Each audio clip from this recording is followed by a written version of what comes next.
Hi, and welcome to Creatives on Speed from Faster Ideas, where we talk to creative thinkers, makers, and doers from all walks of life about their lives and their career. And I'm delighted to be joined today by Natalia Talkowska. Have I got that right?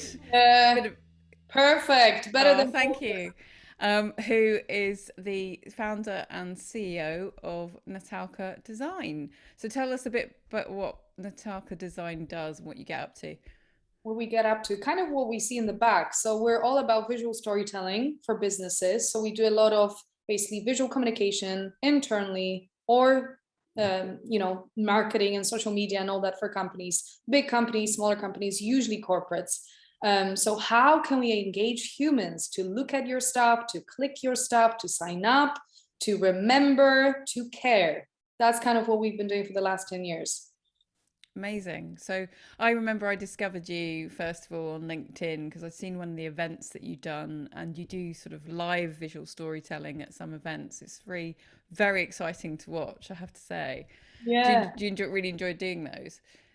Yeah, I mean, that's how we started. And that was just me. Now I say we because it's actually a team. It's not just my imagination. But when I started, it was just me with pens, terrified, going to big internal get togethers and meetings, and literally kind of thrown into it by my mentor and friend now. And, it was kind of like, Natalia's going to capture all the key points from this meeting. And I was sweating. And here we are after 10 years, still doing it fully digitally, because that's where the world definitely has gone, and that's what makes sense. With a team of 50 plus creatives, and people really need that stuff, which is interesting to see still. Yeah, totally. So let's take you back a little bit to sort of creativity in your early years. What creative things were you up to? And how did creativity play a part in your life when you were growing up? I mean, I was actually talking about it with my friends and my boyfriend a few times now. What would I be if I grew up, let's say, in Paris or in New York or actually in London, surrounded by these beautiful buildings, architecture, art, so many things to see. I grew up in a very simple, small town, post-communist, where in Poland, where there was not many beautiful things to look at unless you went to the nature, saw lakes, forests, and all that, which was wonderful. But I had to find ways to be creative, to be inspired, to maybe not rely only on looking at things, but actually making, I guess, things them myself. So I spent hours and hours drawing. I always loved it. It was my escapism. It was a thing that I loved. And I will still remember, kind of hours and hours of paper pens, looking at Disney, looking at a manga, looking at all this kind of beautiful art that I could access then. There was no internet, there was no phones. We're going way back when. So kind of what could I see? What could I do? So I was copying things, I was learning, I was self-studying. It's the whole 10,000 hours concept, isn't it? So I always call it the longest internship in my life, which is now kind of weirdly paying off because that's not what I studied. So yeah, I had to find things to be creative about. I had to go outside and play games and make it into a castle in my mind. I had to, find the simplest things to draw on, and not have beautiful, stunning iPads and computers that we have and programs now, right? So interesting to grow up in those times, and visually I was always drawn to animation, characters, design. It was my thing. And you said you didn't study that, but what were Yeah. you studying?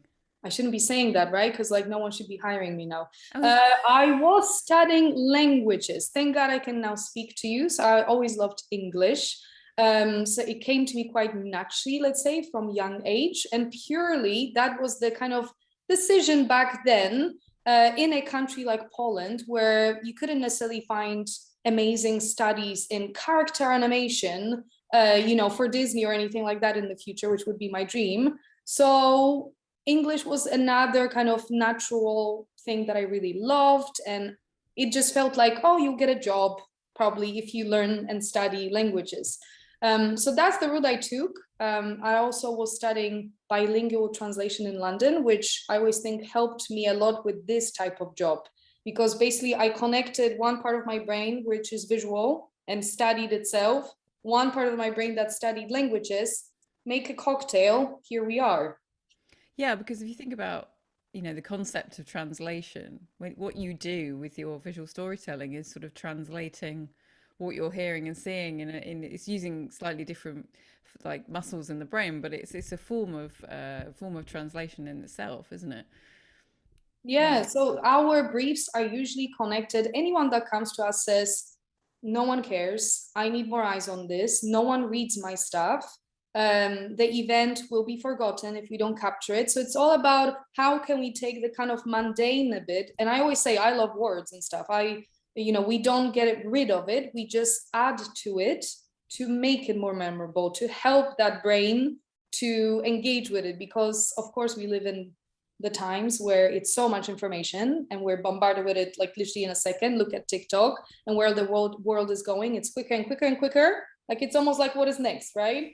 So so how can we stop you for a second and help you to engage? So the kind of translation became natural thing. I want to translate this for you to make it more engaging and make people stop for a second.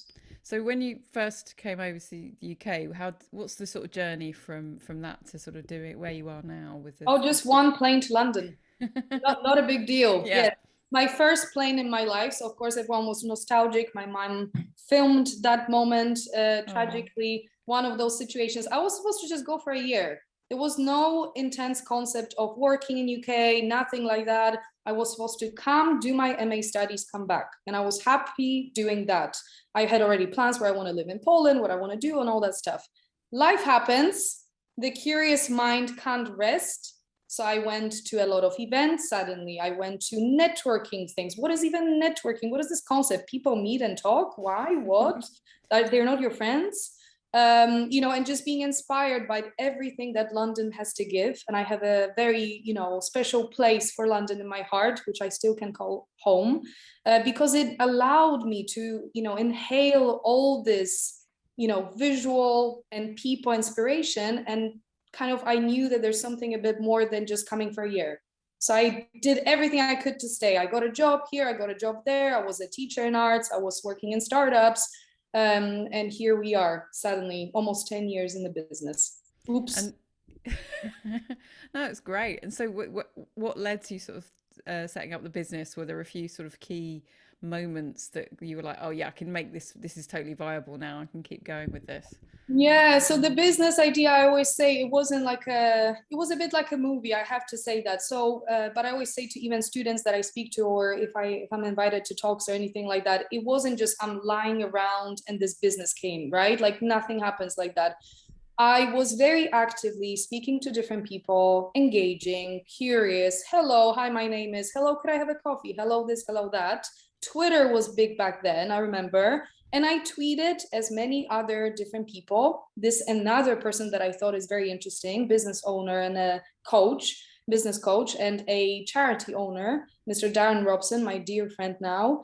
And he said yes to meeting me for this random coffee. Long story short, he kind of told me off that like I'm talented and I shouldn't be in this job. Here's my number, you do what you think you need to do. So that was the movie part, but then the work came. So I did leave the job, but I was very scared, kind of like, what am I doing? He was supporting me for a few months, kind of, super mentoring me. He invested in me to start off.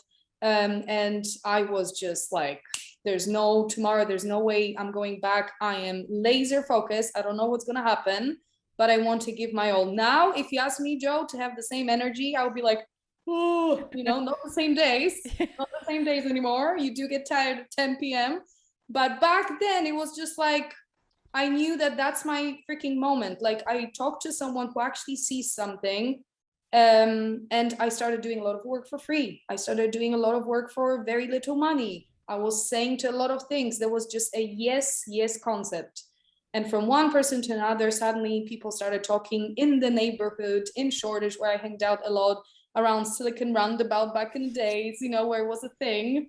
And it was like, yeah, go to Natalia. Yeah, Natalia is a visual. Natalia draws. Blah, blah, blah. So yeah, but it was just like this laser focus of like, and being actively curious and saying hi to people to get some help, because I just didn't know how to start it. I had no connections, nothing. Well, I always say two things. Please speak to other people, because I can speak from my experience. I'm not just sitting here around with like beautiful poems, but I'm going to put them under my table and be like, oh, no one sees my art. Well, show it. Speak to people. And 100 won't care. One other 100 won't reply. 201 will reply. You know what I mean? Yeah. So never be discouraged. Talk about what you create, show it. And these days, I'm sorry, but back in the days, there was no Instagram, nothing. I'm like, I literally sound like I'm very old. But if I was a kid and I was in these times, I would be on Instagram, I would be on TikTok, I would have the best time. I was doing so many visual things in my life. I would have like thousands of followers now. And yes, I'm going to say that confidently. And another thing is, I always say, you don't need to, if you want to start something new, it doesn't have to be this dramatic shift where you leave your job, and London is expensive and it's stressful. So like, you don't have to do that. How about maybe you can find a way where you can work 4 days in your job, or you can every evening or every other evening put in 2 hours or whatever into this thing you want to do. And you don't need to make this dramatic shift of like leaving the job like in a movie. Not everyone can do that. I totally appreciate that. And I couldn't do that. I had timeline where if by certain time I can't make it, I need to find a job again. Yeah. So, not everyone comes from, let's say, well-to-do families, or not everyone can bump into investors straight away on their way. So make it, make a plan, stick to it, but as well, don't feel like you need to do this like, I'm going to leave my job, because it doesn't have to be like that. Doodleledo, which is actually where I sort of first met you face to face. Do you want to explain what that is, and also tell us a bit about how it all started? Well, Joe, you can say what that is because you've been to one. It's the weirdest thing, the name, right? No one can remember it. Yeah. But yeah, I mean, Doodleledo, what a fun thing. So we started it around 2 years after Natalka Design, and it's still Natalka Design business. It's like a creative events leg of it. And now we run it, of course, not during pandemic, for public and for private clients and groups.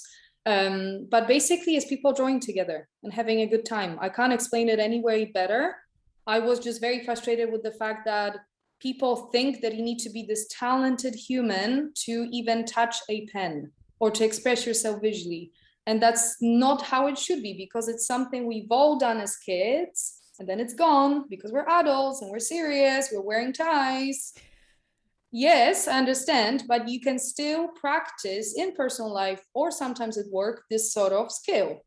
So we are bringing humans together to have fun, to get creative, to move that right side of the brain.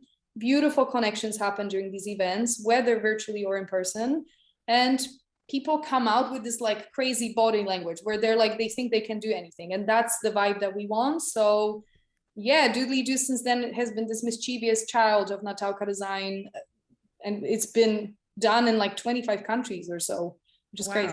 So so Doodledo's come about. It's still kicking around. It's got exciting things going on. But you've also been doing something exciting, which you started a YouTube channel. Oh, Joe, how's that going? I'm so late to the game. I feel like YouTube has like 2 more years, and we just popped up out of nowhere. No, but in all honesty, it's just another place to share content, share knowledge, share entertainment, show a bit more of our face. And that is kind of my job, because I'm told to do it because I'm the entertaining one apparently. And I have the best lights at home. So we just thought, why not try create a bit of content from our world to yours, and whether that's creative tips, business tips, life tips. We want to show a bit of kind of how our process works and how drawing behaves. We want to do a bit of how to draw videos, just a bit of a, kind of creative space to play with. But I always say we're so late to the game, my God. Okay. No, but I mean, I think you'd say yourself, you got to start somewhere. And I think, I mean, I've been watching some of the videos. I mean, there's a great one on just this sort of general how to be creative and creative tips and tricks, which we're all totally supportive of here at Faster Ideas. It's exactly what we're about too. So, I mean, what's your favorite go-to creative tip or trick when you're feeling a bit stuck? Do something else. Yeah, if you're sitting there and you're in pain and nothing's coming in, whether that's a pitch or whether that's a project you're working on, or you need to draw something, write something, whatever, we get all stuck, do something else. And I'm not saying like, again, do something very inspirational, like go to a theater and watch something, whatever it is. Change the position of your body and change where you are and do something else, because if you stay with it, it's just going to frustrate you. And we all know those moments where we're like, I know I have to do this, but I can't. Like, for example, I talked to one of my friends who's writing a book, and the book was supposed to be done in Feb, and we're almost in September, and the book is nowhere there because he's stuck not on the fact he wants to write the book. It's a beautiful idea, but he's like, I can't even sit down because I know it's so much work. I'm like, get away from it, stop. And then I just want you to write one title and one page. And I said to him, like, not more. And he's like, well, what if I know 2 pages? I'm like, no, just 1 page and then leave it. Because you need to learn that this is not a scary, huge task. Put it into tiny steps. And he recently wrote me like, I wrote 1 page. I'm excited. I'm like, yes, we're back. Yes. Oh, that's fantastic. It's really nice when you can help people like in that way as well, to sort of just help them break it down into a bit more kind of manageable. We all get stuck. It's normal. It's the human thing. Don't get frustrated. I mean, at anything, right? Like it's cooking something, like you buy all these ingredients, then by the end of Friday, you're like, I never did that meal. And now onion is old or whatever. You know what I mean? It happens to us. Don't get frustrated. Do something else. Come back. Make it very small steps. Cool. So what's on the cards for you? You talked about you've got maybe some events coming up in the autumn. Is there anything else coming up? Yeah, a lot of our clients are very corporate, high senior managers. So what happens is they need to have their break. They need to come back. And from September, they'll be proper thinking about next steps, plan on a page. What's the roadmap now? Everything's changed. Very much shorter term thinking. So we'll be covering like any year, beautiful kind of visual plan on a page pieces. So that's coming up. We're going to get busy. Lots of animation work. People are producing new products and new software and they need to explain it. So that's fun. Doesn't require live work. We just sit in our homes and studios and work on it. But yeah, there's some fun stuff coming up. So I guess the best way is just to follow us and look what we're up to, and check out. We're even on TikTok. I don't know what's going on. I don't make the TikTok. Mostly is our comms manager Ryan. He's having fun there, and my only brief for him, because he's younger, was like just have fun, because I really don't understand what's going on TikTok. I mean, you're not gonna see me dancing there. I don't know if you're there, Joe, but that's such a shame. I actually do love dancing, but that's not gonna happen. That's like a tiny bit too far. So yeah, cool. Well, thanks very much for your time, Natalia. It's been really, really great talking to you, and I really hope that we get to meet again in the future, like face to face, or even if it's just online, to do some doodly doing online. So it'd be really, really great to do that. Thanks, and have a really great day. Thank you so much. See you around. Bye.